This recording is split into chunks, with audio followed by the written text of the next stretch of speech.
ఆగండి బాబు ఆగండి. దోవలో తోటలు తోపులు చాలా ఉన్నాయి. మీరిద్దరూ కలిసి వెళ్ళారంటే తెల్లవారి వరకు ఇళ్ళకి చేరరు. మీరు వెంటనే వెళ్ళకపోతే నా మబ్బు దిగిపోతుంది. వరాలు రాని దిగిపోతుంది. కానీ మీరు తొందరగా ఏంటయ్యా బండి కదలంటాదా? ఇదిగో నా కారు తోక జాడితే తెంపు చేతిలో పెడతానని చెప్పు దీనికి.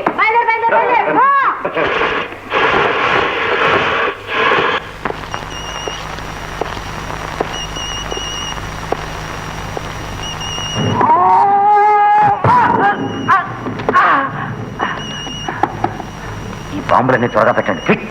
పదండ్రా.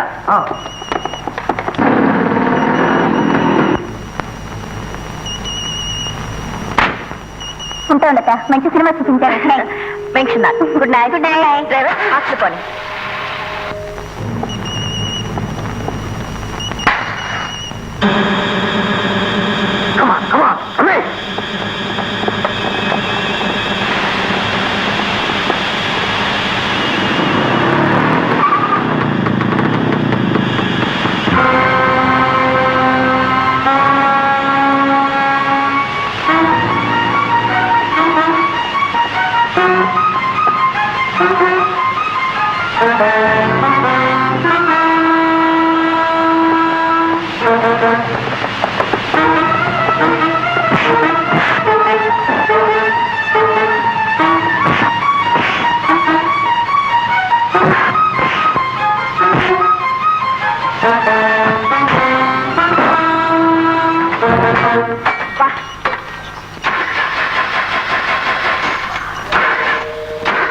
ఏమైంది?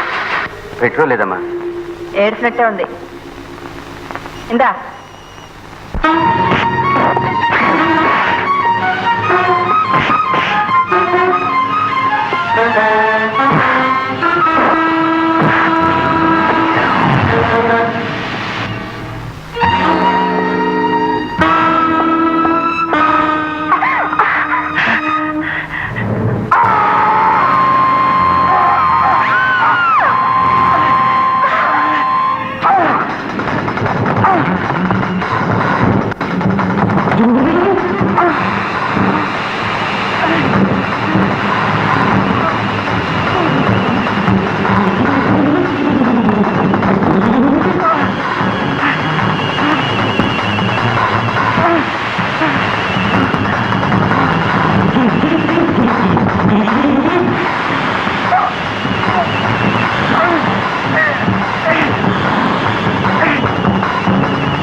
హలో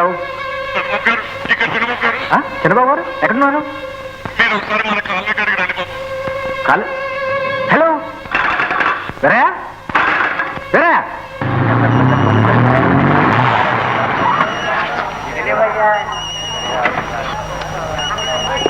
చంద్రబాబు చంద్రబాబు చంద్రబాబు దీనికి అంతటికి కారణం నేను. చిన్నబాబు ఇల్లు వదిలిపెట్టి వెళ్ళిపోతానంటే నేనే ఆపి మిమ్మల్ని తర్వాత ఒప్పిస్తుందనే నమ్మకంతో ఇంతకు ముందే చిన్నబాబుకి రాణిమకి నేనే పెళ్లి చేశాను బాబు. తిరిగి వస్తుంటే ఈ ఘోరం జరిగిపోయింది బాబు.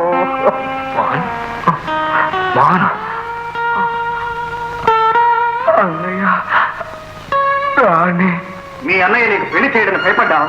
చేయలేడని బెంగపడ్డావా? అన్నయ్య గౌరవం అన్నయ్య అనే గౌరవం నీకేమాత్రం ఉన్నా తడి తప్పుడు కాకుండా పసుపుతాడు కట్టించుకొస్తావా? నీ వాళ్ళతో సచ్చారనుకున్నావా?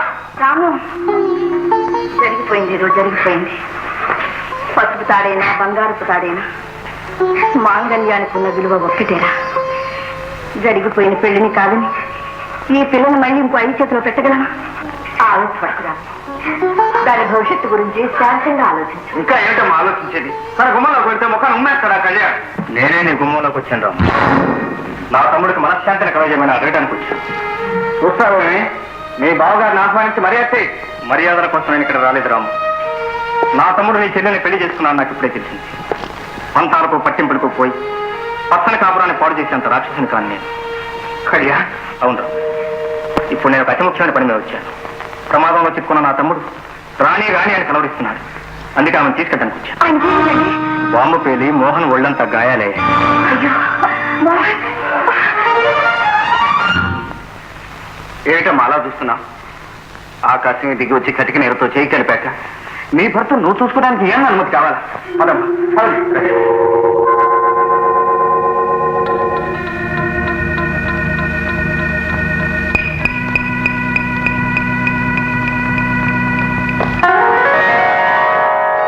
మోహన్, మోహన్. డాక్టర్, ప్రమాదం ఏం లేదు కదా? నో, ఈ సేఫ్. షాక్ వల్ల స్పృహ తప్పింది. ఈ అమ్మాయి నాకు తెలుసు ఇన్స్పెక్టర్. లత నీ ఉమెన్స్ కాలేజీలో చదువుతుంది. ఐసి స్థానిక ఉమెన్స్ కాలేజీ విద్యార్థిని కుమారి లత నిన్నటి బాంబు సంఘటనలో నేరస్తులను చూసి భయంతో స్పృహ కోల్పోయినట్టు తాజా వార్త. ఆ యువతిని విక్టోరియా హాస్పిటల్లో 39వ గదిలో చేర్చారు. రేపటి లోపు ఆమెకు స్పృహ వస్తుందని, నేరస్తులను గుర్తించగలదని పోలీసులు అభిప్రాయపడుతున్నారు.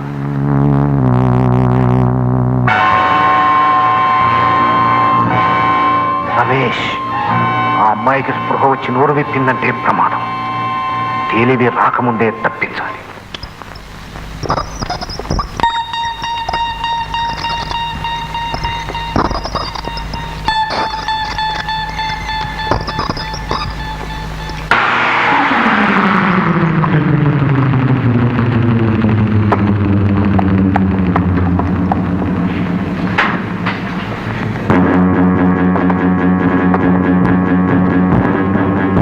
జాగ్రత్త.